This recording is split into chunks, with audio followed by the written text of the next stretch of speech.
राहुल गांधी गुनहगार है। राहुल गांधी के खौफ से डर गए मोदी। राहुल की सदस्यता की हकीकत क्या है? सीजेआई चंद्रचूड़ की अदालत में होगी राहुल की जीत।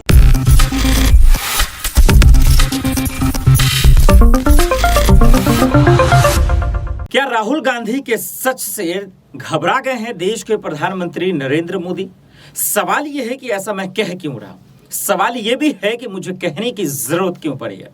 दर्शकों, इस सवाल को जानने का वक्त आ गया है कि क्या राहुल गांधी से मोदी जी घबरा गए हैं? क्या उनके सच से घबरा गए हैं? क्या मोदी जी के को सच से सामना करने का अब हिम्मत नहीं रहा है? ये मैं नहीं, राहुल गांधी खुद कह रहे हैं। क्या कुछ कह रहे हैं मैं उनके जुबानी आपको सुनाना चाहता हूं, और देखिए कि कैसे राहुल गांधी के सच से घबरा गए देश के प्रधानमंत्री नरेंद्र मोदी। मैंने आप सब से काफी बार बोला है कि हिंदुस्तान में लोकतंत्र पर आक्रमण हो रहा है और इसका हमको हर रोज नए नए उदाहरण मिल रहे हैं। सवाल मैंने एक ही पूछा था,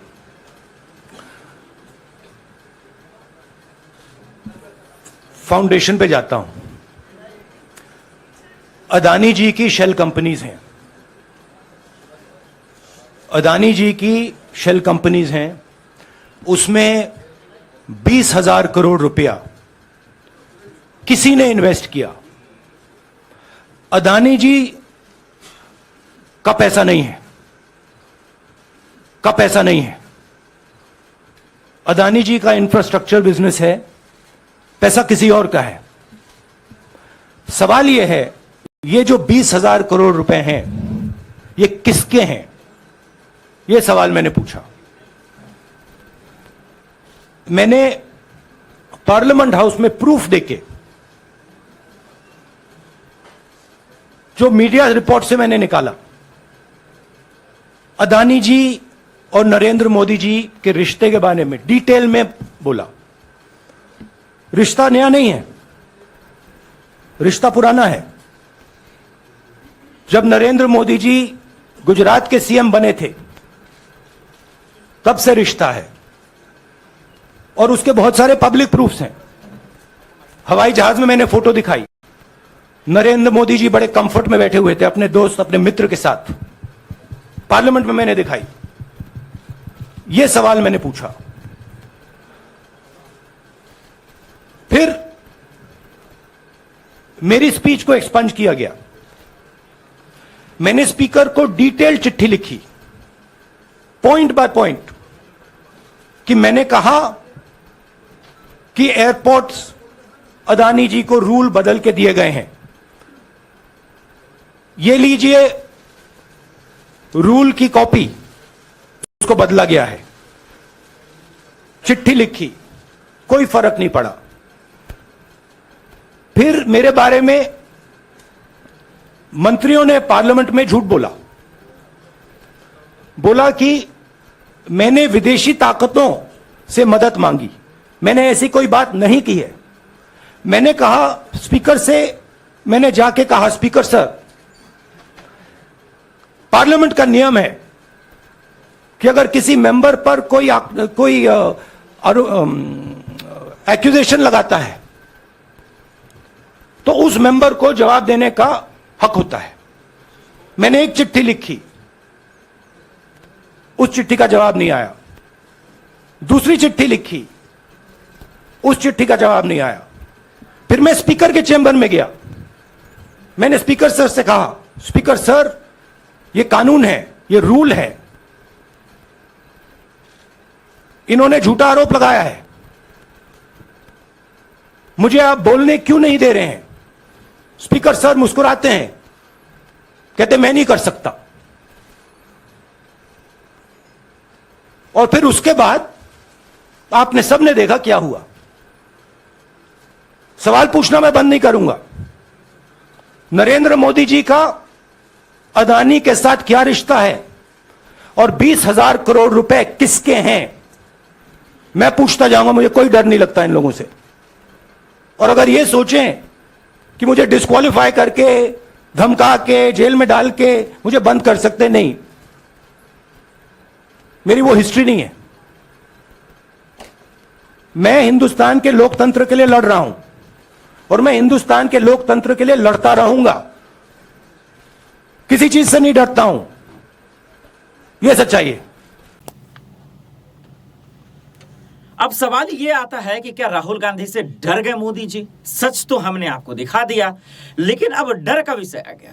वैसे भी देश के प्रधानमंत्री नरेंद्र मोदी क्या पूरे देश में सिर्फ और सिर्फ खौफ और भय फैलाना चाहते हैं? क्या लोगों के अंदर डर बैठाना चाहते हैं? इस डर की हकीकत क्या है, इसको समझने का विषय आ गया है कि कैसे पहले राहुल गांधी के अंदर डर बैठाया गया, खौफ पैदा किया गया और उनके अंदर जो है दरअसल इतनी दहशत फैलाई गई कि राहुल गांधी सड़कों पर ना आ सके। इसको लेकर किस तरीके से सुप्रिया श्रीनेत ने मोदी सरकार पर हमला बोला, जरा गौर से देखिए।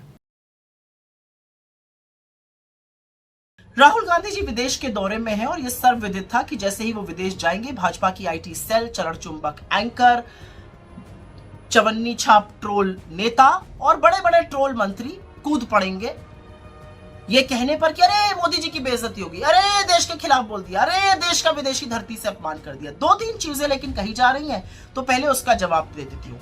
राहुल गांधी जी विदेश की यूनिवर्सिटी क्यों जाते हैं, यहां क्यों नहीं जाते? अभी गए थे दिल्ली यूनिवर्सिटी, छात्रों के साथ खाना खाया, विचार साझा किए, क्या हुआ? नोटिस भेज दी इस कमजोर सरकार ने। फिर कहते हैं राहुल गांधी जी देश में रहकर आलोचना क्यों नहीं करते? अरे वो आईना आपको यहां पर भी दिखाते हैं, वहां पर भी दिखाते हैं। यहां पर आप साजिश रचकर, षड्यंत्र रचकर उनकी सदस्यता खत्म करते हैं, उनका माइक म्यूट करते हैं, विपक्ष की कार्रवाई सदन वाली नहीं दिखाते हैं। यह आपकी असलियत है। लेकिन राहुल गांधी जी लगातार आपको आईना दिखाते हैं और लोकतंत्र में यह जरूरी है करना, क्योंकि जितना आईना सरकार देखेगी उतना समाधान ढूंढेगी। अब ये अलग बात है कि जो आईने में आपको सच दिखता है वो सच कड़वा है, बेरोजगारी का, महंगाई का, आर्थिक असमानता का, चीन का, अडानी का। उससे घबराकर आप उल जलूल बातें करते हैं, अरे मोदी विरोधी, अरे देश विरोधी। अरे भैया, देश की बात करना मोदी विरोधी कब से हो गया? और मोदी जी देश से ऊपर है क्या? पहली बात। एक बात और कहना चाहती हूँ, राहुल जी को बड़े बड़े लोग बड़ी बड़ी यूनिवर्सिटीज बुलाती हैं तो वो जाते हैं, अपनी बात करते हैं। प्रधानमंत्री तो करोड़ों रुपए फूंक कर अपनी छवि बनाते हैं, खूब स्टंट रचते हैं बाहर जाकर। अभी हाल ही की बात है, ऑस्ट्रेलिया गए थे, किसी ने वहां पर बॉस कह दिया।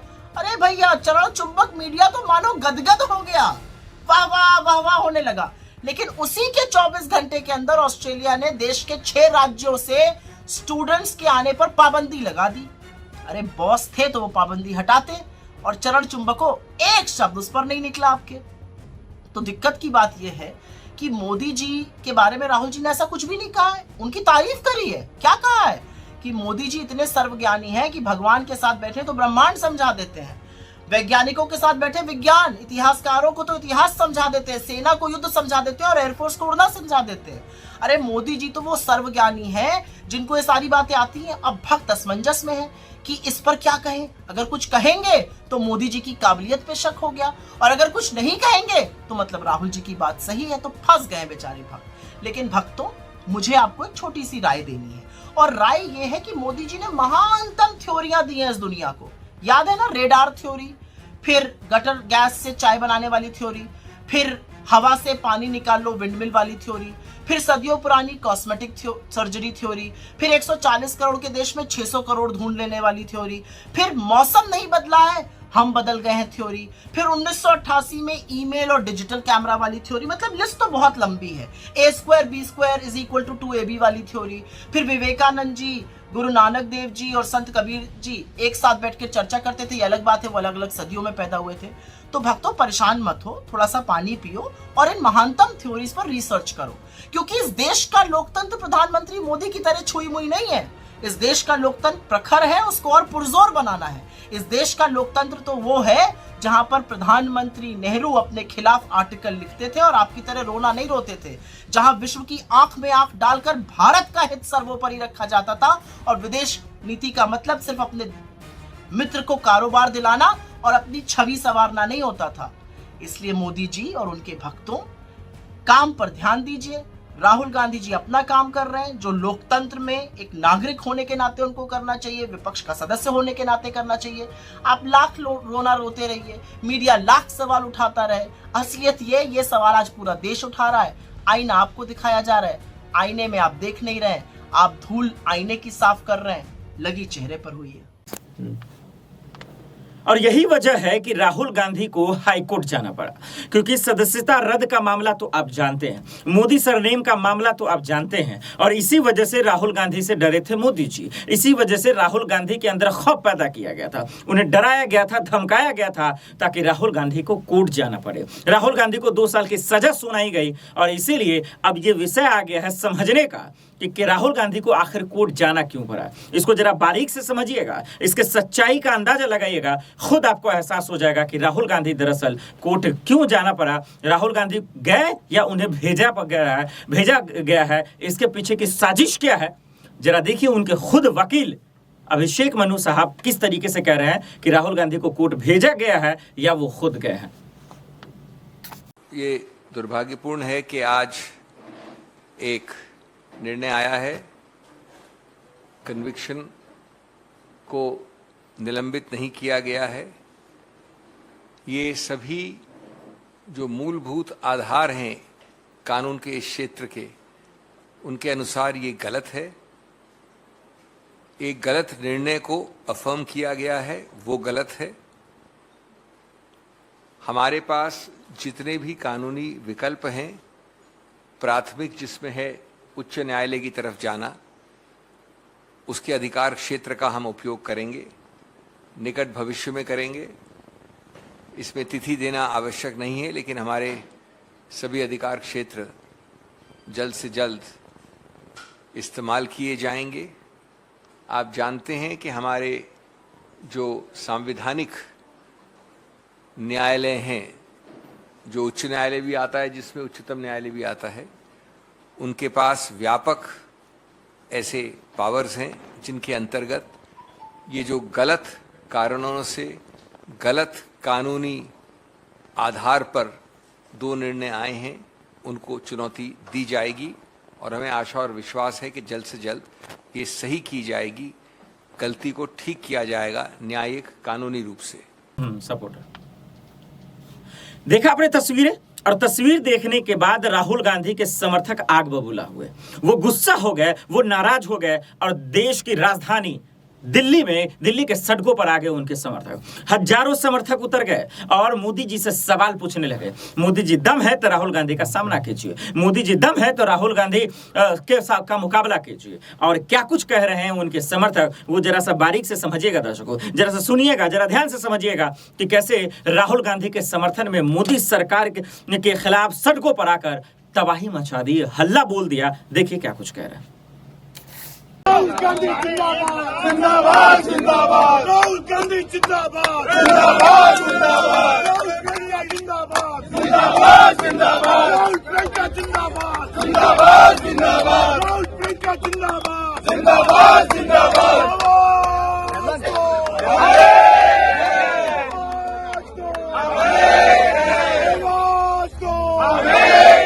यूपी कांग्रेस जिंदाबाद जिंदाबाद जिंदाबाद, राहुल गांधी जिंदाबाद जिंदाबाद जिंदाबाद, राहुल गांधी जिंदाबाद जिंदाबाद जिंदाबाद, राहुल गांधी जिंदाबाद जिंदाबाद जिंदाबाद, राहुल प्रियंका जिंदाबाद जिंदाबाद जिंदाबाद, राहुल प्रियंका जिंदाबाद जिंदाबाद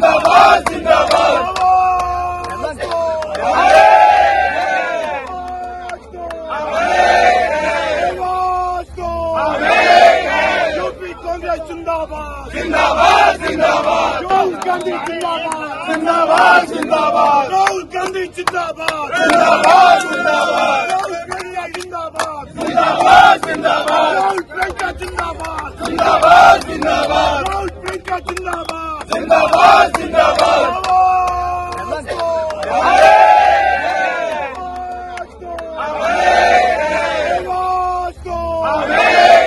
यूपी कांग्रेस जिंदाबाद जिंदाबाद जिंदाबाद।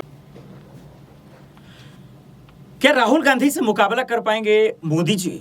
और ये मुकाबला वाला सवाल इसलिए कि जिस तरीके से भारत जोड़ो यात्रा के बाद उनकी छवि बनी, जिस तरीके से उनका इज्जत बना, जिस तरीके से उन्हें प्यार मिला, उसके बाद से ये सवाल उठने लाजमी हो गए कि क्या उनके समर्थन कर पाएंगे। उनके समर्थन में जवान आए, सेना के जवान आए, बहुत सारे लोग आए, इतना ही नहीं, आरबीआई के पूर्व गवर्नर भी आए और सवाल पूछने लगे कि क्या राहुल गांधी का सामना कर सकते हैं, क्या मुकाबला कर सकते हैं। उन्होंने कहा कि छाती पे गोली खाने को तैयार है। ये राहुल गांधी के समर्थक कह रहे हैं लेकिन हार नहीं मानेंगे। जरा उसी के जुबानी सुनिए कि किस तरीके से मोदी जी जो 56 इंच का सीना कहे जाते हैं, उनको मुंहतोड़ जवाब दे रहे हैं। राहुल गांधी के समर्थन में गोली खाने को तैयार है अपने छाती पे।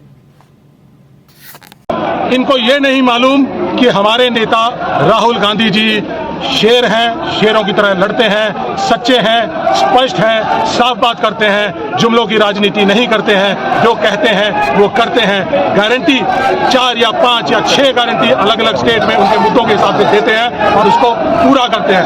आज आप ये देख रहे हैं देश में जो पूर्व सैनिक हैं और जो हमारे साथ जो आए हैं, एयर मार्शल साहब, हमारे जल श्रीवास्तव साहब, और ये मध्य प्रदेश की, यूपी की, दिल्ली की ये जो टीम आई हुई है, ये आज इस पावन दिन पर जो हमारे लिए एक सैनिक के लिए गर्व की बात है, जिस दिन हमें लड़ाई करने का मौका मिलता है तो हम अपनी छाती पर गोली लेने को तैयार रहते हैं। तो आज वही दिन आया है।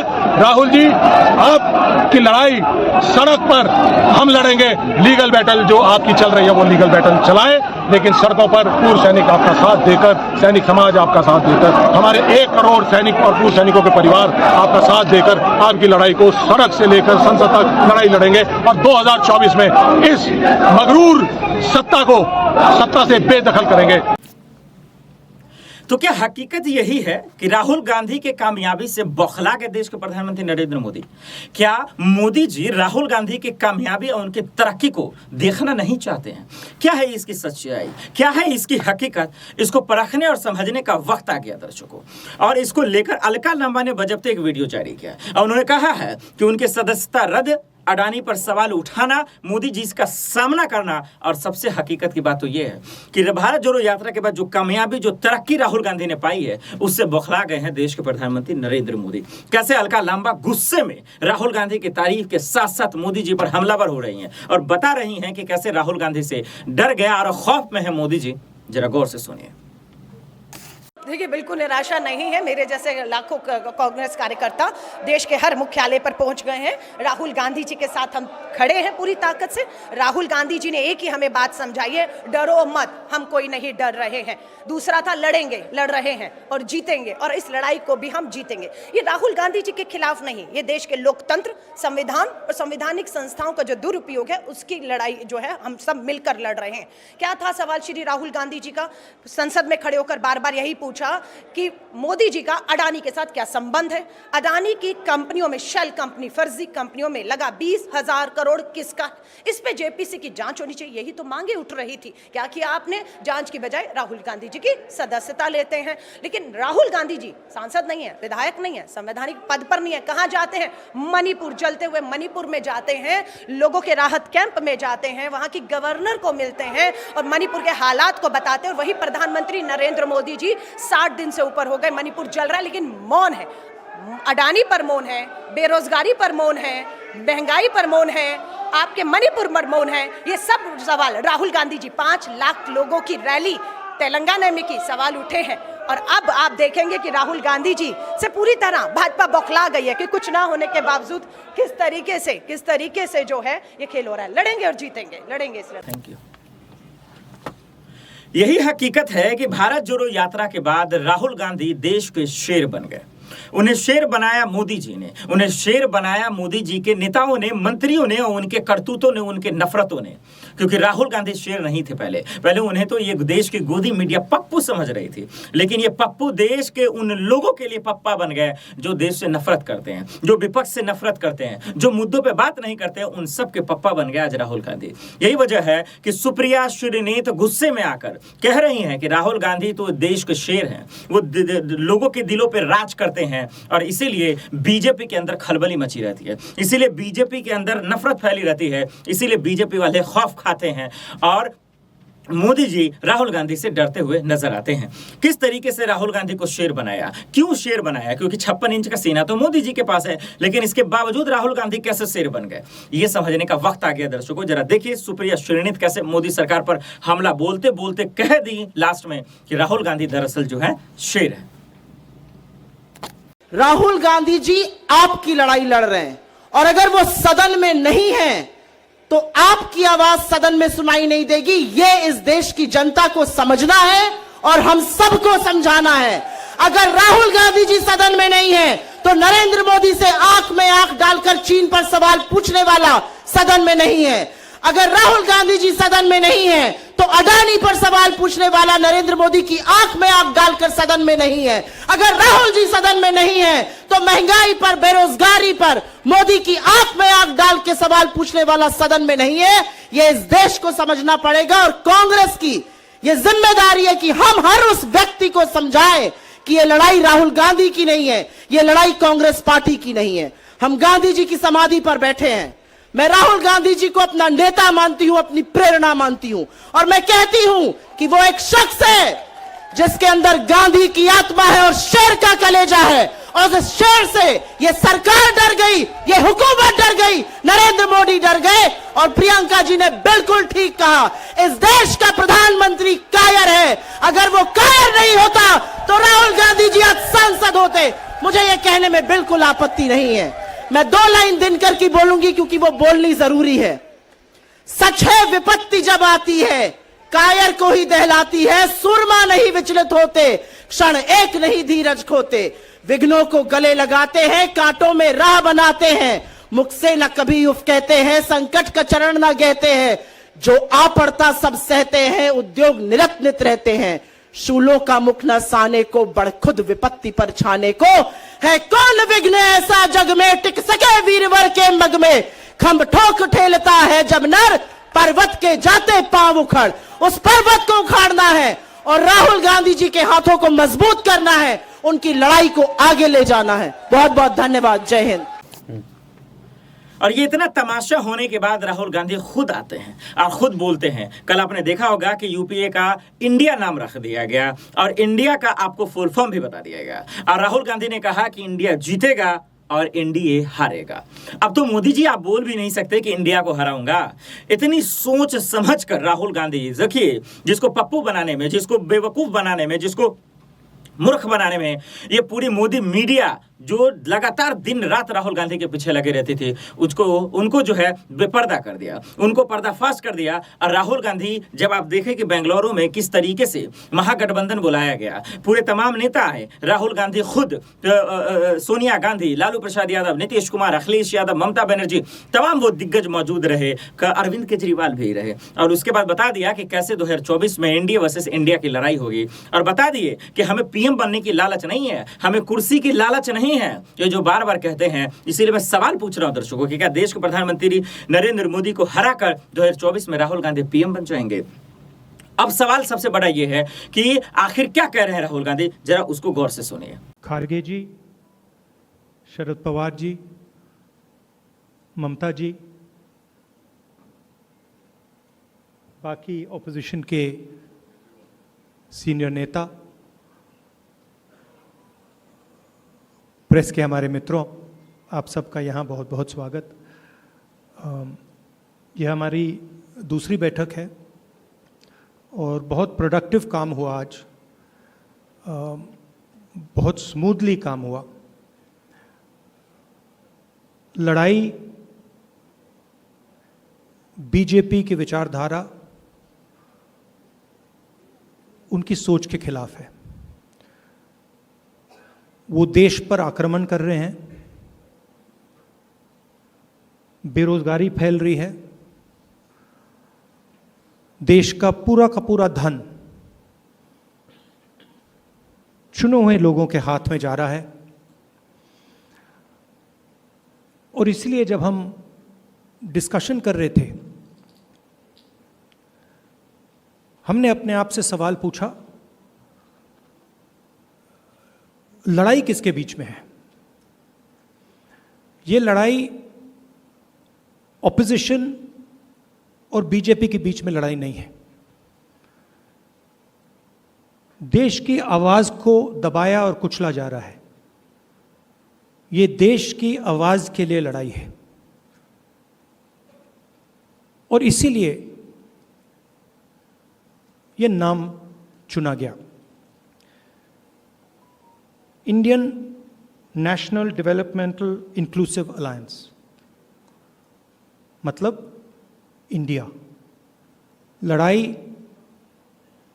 एनडीए और इंडिया के बीच में है, नरेंद्र मोदी जी और इंडिया के बीच में है, उनकी विचारधारा और इंडिया के बीच में है। आप जानते हो, जब भी कोई हिंदुस्तान के सामने खड़ा होता है, इंडिया के सामने खड़ा होता है, तो जीत किसकी होती है, कहने की ज़रूरत भी नहीं है।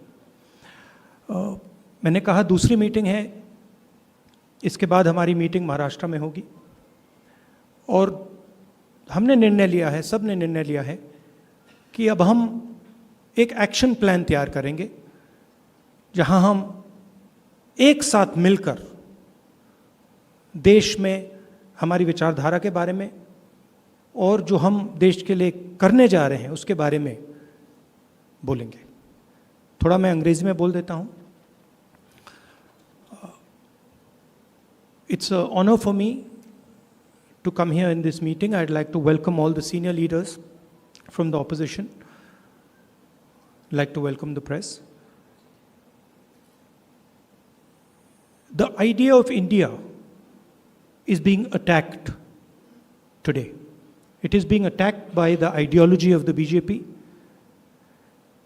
The wealth of India is being snatched from the millions and millions of Indians and being handed over to a few business people who are close to the Prime Minister and to the BJP. Unemployment is spreading, prices are rising, and this is what the fight is about.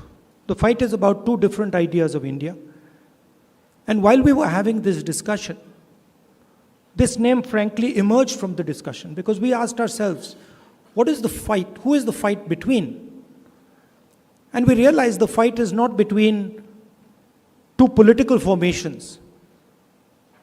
The fight is a fight to defend the idea of India. And that is why we came up with the name Indian National Developmental Inclusive Alliance, which also happens to stand for India. And what we are doing here as a group is we are defending the Indian Constitution. We are defending the voice of the Indian people.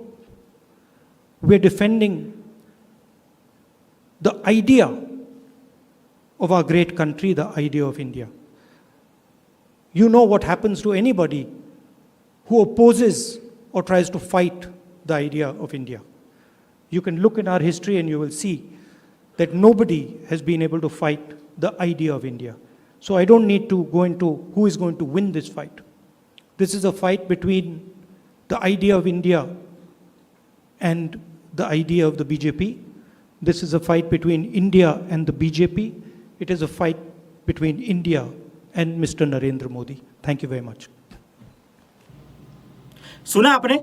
आखिर में मैं आपको सुना रहा था राहुल गांधी की उस तस्वीर को, और पूरी तस्वीर को आपने देखा, और देखने के बाद आपको यकीन आ गया होगा कि राहुल गांधी पीएम बने या ना बने, लेकिन ये तमाम गठबंधन और विपक्ष बीजेपी को हराएगा, मोदी के नीयत को हराएगा, उनके नफरत को हराएगा और मोहब्बत जीतेगा, ये बता दिया। दरअसल यही हकीकत है दर्शकों कि सदस्यता रद्द इसलिए हुई और सीजेआई चंद्रचूड़ की अदालत में गई। अब कोर्ट में अगला तारीख हो गया, अगले तारीख को हम पेश होंगे, आपको बताएंगे फिर क्या क्या हुए अपडेट।